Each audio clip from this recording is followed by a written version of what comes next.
Voici l'histoire vraie d'un jeune homme nommé Aouna, dont l'acte, à la fois choquant et inimaginable, a stupéfié tous ceux qui ont entendu parler de cette incroyable affaire.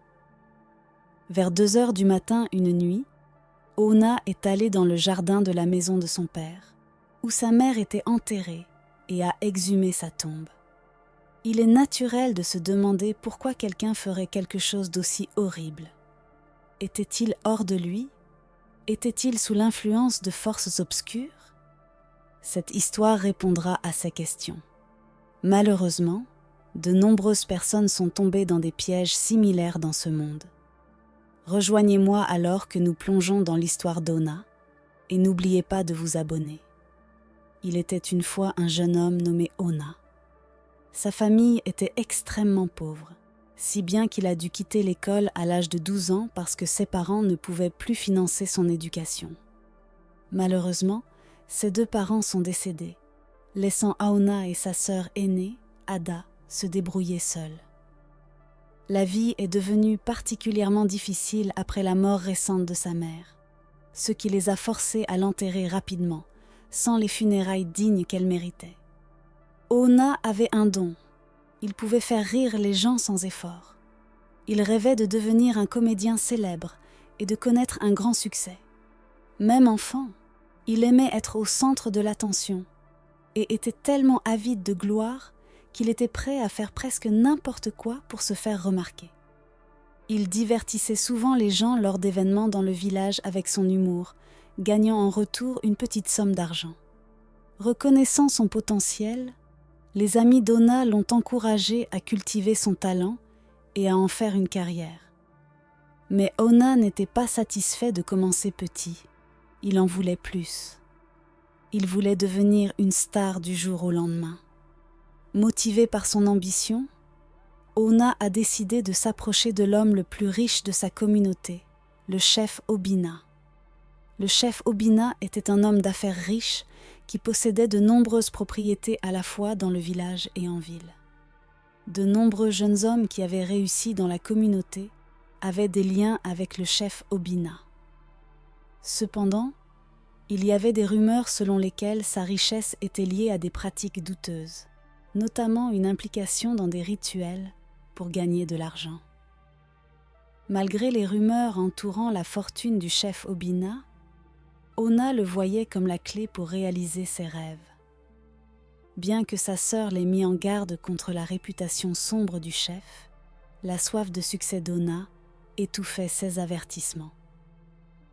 Impatient et jaloux de ses anciens camarades de classe qui exhibaient leur richesse, Aouna était déterminé à demander l'aide du chef Obina, voyant leur réussite comme un mirage tentant dans le désert de ses ambitions. Un soir, poussé par le désespoir, Aouna trouva le courage d'approcher le chef Obina.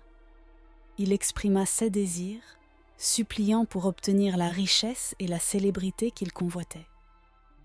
À la surprise d'Aouna, le chef Obina accepta de l'aider, mais son offre venait avec une condition troublante. Avec une voix à la fois douce et dangereuse, le chef Obina énonça ces termes. La peur rongeait Aouna, mais son désespoir étouffait les signaux d'alarme dans son esprit. Ceci n'est que le début de l'histoire, alors restez à l'écoute. N'oubliez pas de vous abonner, d'aimer et de partager cette vidéo avec vos amis et votre famille. Maintenant, continuons avec le récit principal. D'une voix tremblante, Aouna demanda ce qu'il devait faire. La réponse du chef était trompeusement simple, mais pleine de danger. « C'est facile, mon garçon, mais tu dois être courageux. » Malgré sa peur, le désespoir d'Aouna le poussait à accepter, sa détermination surpassant les doutes qui le rongeaient. En tant que jeune homme désespéré d'être riche, Aouna croyait qu'il était sur le point de réaliser son plus grand rêve. Pourtant, il ne comprenait toujours pas pourquoi le courage était nécessaire. Un soir, le chef Obina convoqua Aouna et ensemble ils entreprirent un voyage vers une région reculée. Alors qu'ils s'approchaient d'une rivière, le cœur d'Aouna battait avec un mélange d'anticipation et de peur. Finalement, ils atteignirent une modeste cabane et le chef lui fit signe d'entrer. À l'intérieur de la cabane faiblement éclairée régnait une atmosphère étrange. Une vieille femme mystérieuse y était assise, son regard transperçant Oona comme un couteau. Le chef la désigna sous le nom de « patronne », mais en réalité, elle était une sorcière. Sa voix résonnait avec un savoir ancien et secret lorsqu'elle s'adressa à Oona par son nom, lui glaçant le sang. « Je sais pourquoi tu es ici », murmura-t-elle, sa voix chargée de pressentiment. Le cœur d'Oona battait la chamade avec un mélange de peur et d'intrigue, alors qu'elle dévoilait sa proposition sinistre. « Tu veux être riche et célèbre ?» demanda-t-elle, captant toute l'attention d'Oona. Il écouta attentivement. « Pour obtenir ce que tu désires, tu dois coucher avec ta mère. » La voix d'Oona tremblait alors qu'il répondait « Mais ma mère est morte il y a 2 semaines. Comment est-ce possible ? » « Déterre le corps de ta mère et fais ce que tu dois faire, » intima la sorcière. Le choc et la terreur envahirent l'âme d'Oona, et il s'enfuit immédiatement de la cabane, son esprit embrouillé par la peur et le doute. Pourtant, l'attrait de la célébrité et de la fortune embrouillait son jugement. Le désespoir lui susurrait des promesses douces à l'oreille, noyant les cris de la raison. Sa mère était déjà morte, et il ne l'avait pas tuée. Quel mal ce seul acte pourrait-il causer ?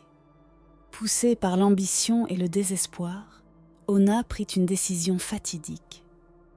Il retourna à la cabane de la sorcière et, d'une voix tremblante, accepta sa proposition sinistre. La sorcière sourit et lui dit qu'il avait fait le bon choix et qu'il deviendrait 2 fois plus célèbre. Elle lui remit un petit morceau de tissu contenant 4 épingles et lui dit de les garder, ajoutant qu'il en aurait besoin plus tard. Elle lui demanda ensuite de trouver 4 amis pour l'aider à déterrer la tombe de sa mère. Oona approcha ses amis pour obtenir de l'aide et à sa grande surprise, ils acceptèrent de l'aider, comme s'ils étaient sous une sorte d'envoûtement. Ses amis le soutenaient et agissaient comme si ce qu'il demandait était tout à fait normal. Y a-t-il des amis qui se comporteraient réellement de cette manière ? Voyons comment l'histoire se déroule. Sous le couvert de la nuit, Oona et ses amis se rendirent au cimetière. Avec des mains tremblantes, ils déterrèrent la tombe de la mère d'Oona, et contre tout sens, il exécuta le commandement tordu de la sorcière. Bien que sa mère ait été enterrée depuis 2 semaines, son corps semblait étrangement préservé, un témoignage des forces obscures à l'œuvre. Ses amis restaient silencieux, leur visage ne trahissant aucune émotion, comme si une force invisible guidait leurs actions, les conduisant sur un chemin de ténèbres aux côtés de leurs compagnons désespérés. Une fois l'acte accompli, ils recouvrirent rapidement la tombe, le poids de leurs actions pesant lourdement sur eux. Oona ne pouvait se débarrasser du sentiment de terreur qui flottait dans l'air, se demandant si une puissance invisible les avait tous piégés. Alors qu'ils quittaient le cimetière, Oona ressentit une inquiétude croissante, sachant qu'il avait franchi une ligne sans retour possible. Le lendemain, Oona retourna à la cabane où la sorcière vivait supposément. Mais à la place, il trouva une jeune fille qui prétendait ne rien savoir de la sorcière. Déconcerté et découragé, il partit sans poser plus de questions. Au fil des jours, la culpabilité d'Oona pesait lourdement sur lui. Il se rendit compte que les promesses de richesse et de célébrité n'étaient que des mensonges et qu'il avait été trompé. Troublé par ses actions, il ne trouvait pas la paix, hanté par des nuits agitées et des rêves terrifiants. Incapable de se confier à sa sœur, qui restait dans l'ignorance de son tourment, Oona décida de partir pour la ville à la recherche de réconfort et d'un nouveau départ, espérant laisser derrière lui les ombres de son passé. Il fit du stop sur un camion de ferme, entamant un voyage rempli d'incertitudes et de regrets. Cependant, la vie en ville se révéla encore plus difficile. Sans endroit où loger, Ona dormait dans des bâtiments en construction et travaillait sans relâche à des petits boulots juste pour survivre. Parfois, il lavait des assiettes en échange de nourriture, luttant pour joindre les deux bouts. Un jour, alors qu'il traînait dans les rues, Ona aperçut une femme suivie par deux hommes qui semblaient être des voleurs. Il intervint et les fit fuir, gagnant ainsi la gratitude de la femme. Elle l'invita chez elle, où elle vivait confortablement. En signe de reconnaissance, elle lui offrit un endroit où loger. Ona ressentit une lueur d'espoir dans cette gentillesse inattendue, mais un doute subsistait dans son cœur. Cette nouvelle opportunité allait-elle réellement lui apporter la paix qu'il recherchait désespérément ? Restez bien assis pour découvrir la suite de l'histoire. Et n'oubliez pas de vous abonner. La vie sembla s'améliorer lorsque Ona emménagea chez Oka. Elle lui fournissait tout ce dont il avait besoin et le traitait comme un membre de sa propre famille. Cependant, malgré le confort et la sécurité de sa nouvelle situation, la culpabilité et les souvenirs de son passé continuaient de le tourmenter. Pendant la journée, Ona parvenait à repousser ses inquiétudes, mais dès la nuit tombée, le poids de ses actions devenait insupportable. Ces nuits étaient hantées par des phénomènes étranges, des murmures dans l'obscurité, des yeux invisibles qui le fixaient et des expériences terrifiantes qui le laissaient essouffler. Chaque nuit semblait être une lutte pour survivre. Une nuit, alors qu'il dormait profondément, Ona sentit une pression sur sa poitrine, comme si quelqu'un l'écrasait. Il lutta désespérément pour se réveiller, mais se retrouva paralysé. Après ce qui lui parut une éternité, le cri d'un bébé le tira enfin de son sommeil. Secoué, Ona commença à se demander si les troubles qu'il affrontait étaient les conséquences de ses actions passées ou s'ils étaient liés à un sombre secret qu'Oka cachait. Malgré le fait qu'ils vivaient sous le même toit, Ona connaissait très peu de choses sur elle, ce qui ne faisait qu'alimenter ses soupçons. Incapable de partager ses peurs avec qui que ce soit, Ona souffrait en silence, hantée par des cauchemars et des visions fantomatiques. Une nuit particulièrement agitée, il se leva pour se soulager et fut confronté à une vision effrayante. Le fantôme de sa mère se tenait devant lui. Son cri résonna dans la nuit, réveillant Oka, qui se précipita à ses côtés. Tentant de cacher sa peur, Ona minimisa l'incident, affirmant qu'il avait simplement trébuché. Accablé par son secret et toujours en proie à des difficultés financières, Ona se retrouva piégée dans un cycle sans fin de peur et de désespoir. N'ayant personne à qui se confier, le poids de ses actions devenait de plus en plus lourd chaque jour qui passait. Débordée par sa culpabilité, Ona prit finalement la décision de quitter la maison d'Oka. La richesse qu'il avait cherchée lui avait échappé, et au lieu de la prospérité, ses actions n'avaient fait qu'apporter davantage de stress et de désespoir dans sa vie. Craignant que les choses ne s'aggravent, il commença à détester sa vie et envisagea même de mettre fin à ses jours. Mais au lieu de succomber au désespoir, il prit une décision audacieuse. Il quitta la ville et retourna dans son village en quête de réconfort et de rédemption. À son retour, Ona se dirigea directement vers sa sœur Ada et lui confessa tout ce qu'il avait fait. Bien que dévastée et en pleurs après avoir entendu son histoire, Ada devint son pilier de soutien. Elle l'encouragea à commencer à prier et à se rapprocher de Dieu. Ona commença à chercher conseil auprès de personnes qui priaient, et avec leur aide, il réussit à se débarrasser des objets que la sorcière lui avait donnés. À partir de ce moment, Ona trouva la paix.